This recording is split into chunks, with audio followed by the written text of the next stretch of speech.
Bismillahirrahmanirrahim. Assalamualaikum warahmatullahi wabarakatuh.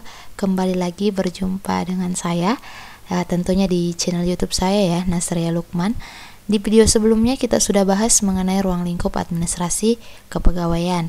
Nah, di video kali ini kita akan membahas mengenai ruang lingkup administrasi keuangan.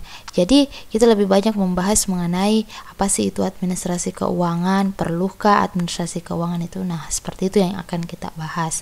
Oke, sebelum kita beralih ke materinya, jangan lupa ya like, comment, and subscribe, dan tentunya jangan lupa untuk mengaktifkan notifikasinya atau klik lonceng yang di bawah agar pemberitahuan mengenai update-update video terbaru dari saya itu masuk ke HP-nya kalian seperti itu. Oke, baik, kita masuk materi ruang lingkup administrasi keuangan. Berbicara mengenai ruang lingkup administrasi keuangan, adapun kompetensi dasar yang harus kita capai dalam mempelajari atau pada materi ruang lingkup administrasi keuangan. Yang pertama 3.1, memahami ruang lingkup administrasi keuangan, itu dari segi pengetahuan. Sedangkan dari segi keterampilan, yaitu 4.1, mengelompokkan ruang lingkup administrasi keuangan. Artinya peserta didik itu mampu mengelompokkan ruang lingkup administrasi keuangan itu sendiri. Oke, muncul pertanyaan, perlukah kita mempelajari administrasi keuangan? Ya, jawabannya perlu. Kenapa perlu? Karena administrasi keuangan itu membuktikan adanya transparansi dalam suatu perusahaan. Bukan cuma perusahaan ya, kita juga pribadi itu membutuhkan administrasi keuangan untuk mengetahui berapa besar sih pengeluaran kita. Oke, untuk lebih jelas lagi kita perhatikan slide-slide berikutnya. Oke, baik, kita bahas dulu mengenai istilah administrasi. Sebenarnya istilah administrasi ini sebelumnya sudah kita bahas di video sebelumnya ya, mengenai ruang lingkup administrasi kepegawaian, tapi tidak apa-apa kita ulang di sini. Istilah administrasi itu berasal dari dua, yaitu secara etimologis dan terminologis. Kita harus tahu beda keduanya ya.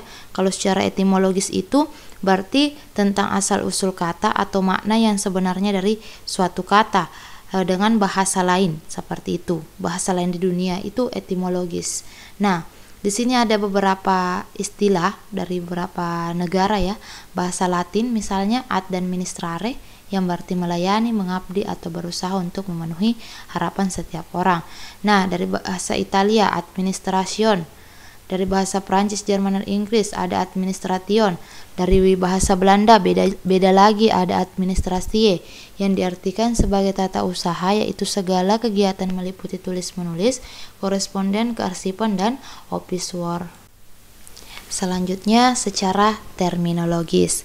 Nah, kalau secara terminologis itu lebih mengarah kepada definisi atau batasan-batasan istilah ya. Jadi, administrasi di sini dalam arti luas yaitu merupakan segenap proses pengelolaan kerjasama sekelompok orang dalam suatu organisasi untuk mencapai tujuan secara efektif dan efisien. Jadi, sebenarnya pengertian di sini secara luasnya itu tidak jauh beda dengan pengertian yang ada di video sebelumnya ya. Sama-sama kerjasama antara dua orang atau lebih untuk mencapai suatu tujuan organisasi, seperti itu.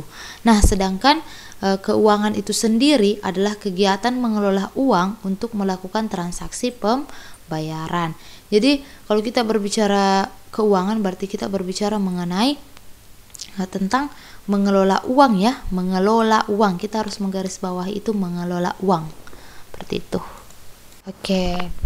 Pada pembahasan di atas kita sudah menguraikan ya pengertian dari administrasi dan pengertian dari keuangan itu sendiri. Nah, pada slide berikutnya ini kita akan bahas mengenai pengertian administrasi keuangan dan tujuan dan manfaat administrasi keuangan. Seperti di pertanyaannya Doraemon, perlukah? Nah, di sini akan kita jawab seperti itu.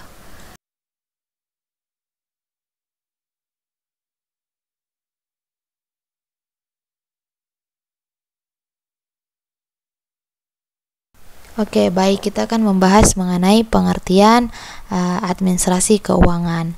Nah, dilihat dari sudut pandangnya, dia ada dua ya. Yang pertama, dilihat dari dua sudut pandang, artinya dalam arti sempit. Nah, arti sempit di sini merupakan suatu hal yang berhubungan dengan aktivitas atau kegiatan menerima, mencatat, menghimpun, mengelola, atau melakukan pengadaan, mengirim, dan menyimpan yang berhubungan dengan keuangan perusahaan. Nah, itu dalam arti sempitnya. Contohnya misalnya, administrasi keuangan merupakan proses pencatatan keterangan tertulis, terutama dalam kegiatan yang berhubungan dengan keuangan perusahaan. Administrasi keuangan dalam arti sempit juga bisa diartikan sebagai tata usaha perusahaan. Selanjutnya, dalam arti luas, kita bisa lihat administrasi keuangan merupakan suatu bentuk kerjasama antara individu secara efektif dan efisien dalam mencapai tujuan bersama. Adapun konsep administrasi keuangan secara luas, bisa Ibu contohkan satu, bahwa administrasi keuangan merupakan kegiatan yang dilakukan oleh pihak-pihak dalam perusahaan dengan tujuan yang telah ditetapkan, seperti itu. Nah, selanjutnya menurut para ahli. Nah, kalau menurut para ahli berarti kita berbicara menurutnya para ahlinya, yaitu yang pertama menurut George Terry. Nah, menurut George Terry, yang dimaksud dengan administrasi keuangan itu merupakan perencanaan, pengendalian, dan pengorganisasian pekerjaan kantor, terutama keuangan, serta menggerakkan mereka yang melaksanakan agar mencapai tujuan yang telah ditetapkan. Itu menurutnya George Terry.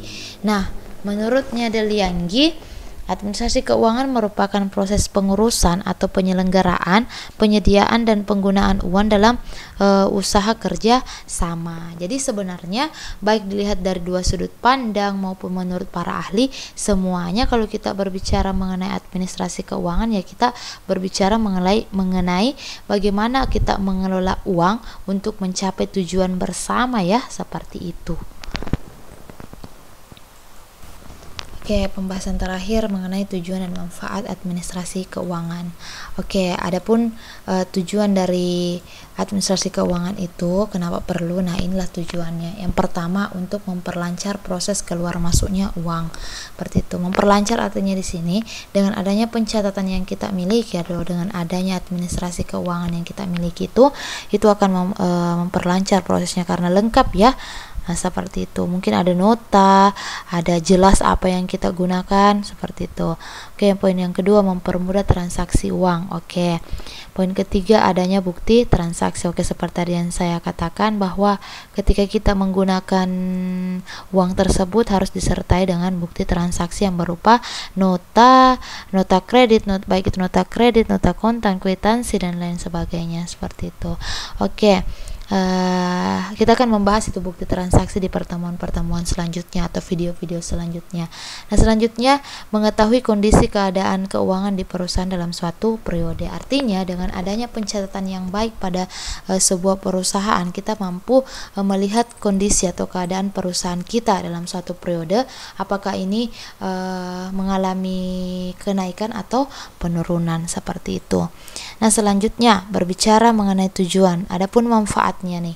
Manfaat yang pertama, dengan adanya administrasi keuangan, artinya dengan adanya administrasi keuangan terjadi keteraturan penerimaan maupun pengeluaran keuangan dalam suatu organisasi. Artinya teratur penerimaannya, teratur pun pengeluarannya karena dibuktikan dengan adanya pencatatan yang disertai dengan bukti transaksi, seperti itu. Nah, yang kedua, manfaatnya administrasi keuangan. Pemanfaatan uang itu mampu dikendalikan dan dikoordinasikan dengan baik. Artinya kita mampu melihat, oh sudah benar ini terrealisasi sesuai dengan perencanaan yang kita lakukan, seperti itu. Dan terakhir, berkurangnya kekeliruan dalam pembuatan laporan keuangan. Nah, ini yang terakhir ini, administrasi keuangan ini sangat bermanfaat karena dengan adanya pembukuan yang lengkap, maka itu akan menghindarkan kita sebagai petugas keuangan dari kekeliruan dalam pembuatan laporan, seperti itu, atau terjadi kesalahan ketika kita ingin membuat laporan keuangan. Kasih. Ibu mau ucapkan, mungkin ini adalah slide terakhir, ya. Jadi mau Ibu ucapkan terima kasih, sampai bertemu di video-video pembelajaran selanjutnya. Nah, jangan lupa ya untuk tetap semangat dalam menjalani proses pembelajaran daring di rumah. Oke, Assalamualaikum warahmatullahi wabarakatuh. Oke, sedikit pepatah dari Imam Syafi'i, bila kau tidak tahan lelahnya belajar, maka kau akan harus menanggung perihnya kebodohan. Oke, seperti itu. Terima kasih.